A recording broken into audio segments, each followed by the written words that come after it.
Naaman was furious. "Behold, I thought he would surely come out to me and stand and call upon the name of the Lord his God and wave his hand over the place and cure the leper." He turned to his men and continued, "Are not Abana and Pharpar, the rivers of Damascus, better than all the waters of Israel? Could I not wash in them and be clean?" Naaman was a mighty and renowned commander of the army of the king of Syria. He was a man of valor, known for his victories in battle, and his name struck fear into the hearts of his enemies. Through him, the Lord had given deliverance to Syria, and his king greatly esteemed him. He stood tall, adorned with armor, his chest bearing the medals of countless triumphs. From the outside, he was a man who lacked nothing, but behind the polished steel of his armor, beneath the robes of his nobility, Naaman hid a shameful secret. He was a leper. The disease had crept upon him slowly, like an enemy infiltrating a city in the dead of night. At first it had been but a small patch of whitened skin, easily concealed. But as the days turned into months, the affliction spread. The whispers of the courtiers grew louder, and his own men, though they still respected him, recoiled ever so slightly at his touch. Leprosy was no ordinary ailment. It was a mark of disgrace, a sentence of isolation. Though he was still allowed to serve as the commander, he knew it was only a matter of time before the disease would consume him entirely, making him unfit for the presence of men. Now in Naaman's household was a young Israelite girl. She had been taken captive during one of Syria's raids into Israel and was now a servant to Naaman's wife. Though she was a foreigner in a strange land, her faith in the God of Israel remained steadfast. One day, as she observed her mistress tending to Naaman, sorrow creased her brow. She had seen the worry in the woman's eyes, the silent prayer she offered for her husband, and in her heart, the young servant girl felt compassion stir. She approached her mistress and said, "If only my master were with the prophet who is in Samaria. He would cure him of his leprosy." At first her words seemed too bold, too hopeful. What could a prophet in Israel do that the great physicians of Syria could not? Yet in the heart of a desperate man, even the smallest flicker of hope is like a beacon in the darkness. Naaman's wife repeated the words to her husband, and soon the matter reached the ears of the king of Syria. The king, unwilling to lose his greatest commander to the slow decay of disease, seized upon this hope. "Go now," he said to Naaman, "and I will send a letter to the king of Israel." And so Naaman prepared for the journey. Naaman did not go empty-handed. As was custom, he carried with him a great tribute, 10 talents of silver, 6,000 shekels of gold, and 10 changes of garments. The wealth he bore was extravagant, for he did not intend to return empty-handed. When he arrived in Israel, he presented the letter from the king of Syria to the king of Israel. The letter read, "Now be advised, when this letter comes to you, I have sent Naaman my servant to you, that you may cure him of his leprosy." Upon reading the letter, the king of Israel tore his robes in distress. "Am I God to kill and to make alive, that this man sends me a leper to heal? See how he seeks a quarrel with me." The king of Israel saw the request as a political trap. If he failed to heal Naaman, Syria might use it as an excuse for war. Fear gripped him, for he knew he had no power to heal. But word of the king's distress soon reached the ears of the prophet Elisha. When Elisha heard of the king's trouble, he sent a message saying, "Why have you torn your robes? Let him come to me, and he shall know that there is a prophet in Israel." With these words, the prophet sent a message not only to Naaman, but also to the nations, that Israel's God was alive and working through his servant. Naaman, accompanied by his chariots and servants, made his way to Elisha's house.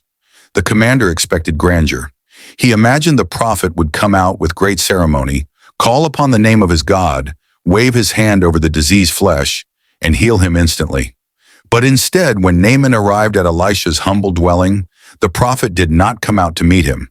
Instead, he sent a messenger with a simple instruction: "Go and wash in the Jordan 7 times, and your flesh shall be restored, and you shall be clean." Naaman was furious. "Behold, I thought he would surely come out to me and stand and call upon the name of the Lord his God, and wave his hand over the place and cure the leper." He turned to his men and continued, "Are not Abana and Pharpar, the rivers of Damascus, better than all the waters of Israel? Could I not wash in them and be clean?" In his pride, Naaman nearly turned away from the very miracle he sought. To wash in the Jordan, a river he considered inferior, felt like an insult. He was a commander, a man of great status. Surely healing should not come in such a simple and undignified manner. But his servants, seeing his anger, pleaded with him. "My father, if the prophet had told you to do some great thing, would you not have done it? How much more then, when he says to you, 'Wash and be clean'?" Their words struck his heart. Was he so proud that he would reject healing simply because it did not come in the way he expected? Naaman, though still skeptical, humbled himself. He rode down to the Jordan River, removed his armor, and stepped into the water. He dipped once, no change. Twice, still the same. 3 times, his skin remained as before. 4, 5, 6 times, doubt clawed at his mind. But as he obeyed fully, on the 7th time, as he rose from the waters, something miraculous happened. His flesh became like that of a young child. The disease that had once marked him with shame was gone. Naaman stared at his hands, his arms, smooth, clean, whole. His heart swelled with awe. The God of Israel had done what no man, no king, no physician could do.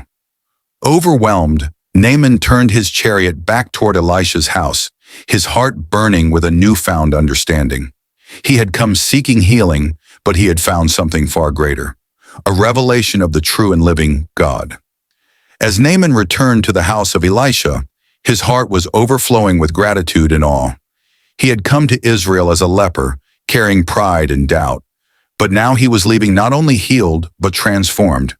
He no longer saw the God of Israel as just another deity among the many worshipped in Syria. He now knew that there was no God in all the earth except the God of Israel. Upon reaching Elisha's house, Naaman stepped down from his chariot. His skin, once marked with the decay of leprosy, was now smooth like that of a child. He entered Elisha's dwelling with deep reverence and humility.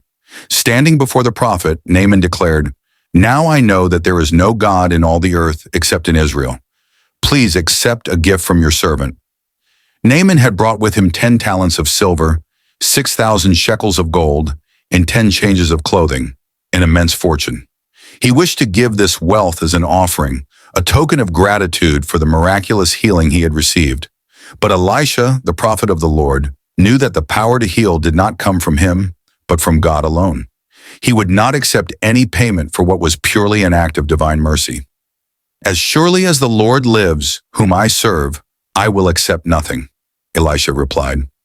Naaman urged him again, insisting that he take something, but Elisha remained steadfast. He would not allow Naaman to think that the blessings of God could be bought with wealth. Reluctantly, Naaman accepted Elisha's refusal, but there was something else on his heart. He had come as a servant of the king of Syria, a man who had worshipped the gods of his land, but now he was a changed man. He could not return to his homeland without acknowledging the truth he had discovered. "If you will not accept a gift," Naaman said, "then please let me, your servant, be given as much earth as a pair of mules can carry. For your servant will never again offer burnt offerings or sacrifices to any god but the Lord." Naaman's request was a sign of his newfound faith. He wished to take soil from Israel back to Syria so that he could worship the true God on sacred ground. Then he hesitated, for there was one more thing that troubled him. "But may the Lord forgive your servant this one thing. When my master, the king of Syria, goes into the temple of Rimmon to bow down, and he leans on my arm, I also must bow there. When I bow down in the temple of Rimmon, may the Lord forgive your servant for this." Naaman knew that as a high-ranking officer in Syria, he would be required to accompany the king into the temple of the idol Rimmon. He would have to bow in the presence of the false god, though his heart now belonged to the Lord. He feared that this act, though done out of duty, might be counted as disloyalty to the true God. Elisha, understanding Naaman's situation and the sincerity of his heart, simply said, "Go in peace." Naaman, comforted by the prophet's words, departed with joy and reverence, knowing that his life had been forever changed. As Naaman and his servants journeyed back towards Syria, another set of eyes watched them go. Gehazi, the servant of Elisha. He had stood by silently as his master refused the vast wealth that Naaman had offered, and resentment grew in his heart. My master was too easy on this Naaman, this Syrian, Gehazi thought to himself. By not accepting from him what he brought, he has let him go without payment. As surely as the Lord lives, I will run after him and take something from him. Greed burned within Gehazi. He saw an opportunity for wealth and decided to act. Quickly, he hurried after Naaman's chariot. When Naaman saw Gehazi running toward him, he stopped and stepped down to meet him. "Is everything all right?" Naaman asked. "Everything is all right," Gehazi lied. "My master has sent me to say, 2 young men from the company of the prophets have just come to me from the hill country of Ephraim. Please give them a talent of silver and 2 sets of clothing." Naaman, eager to show gratitude, was more than willing to give even more than what was asked. "Take 2 talents, he insisted, and he ordered his servants to carry the silver and the clothing back with Gehazi.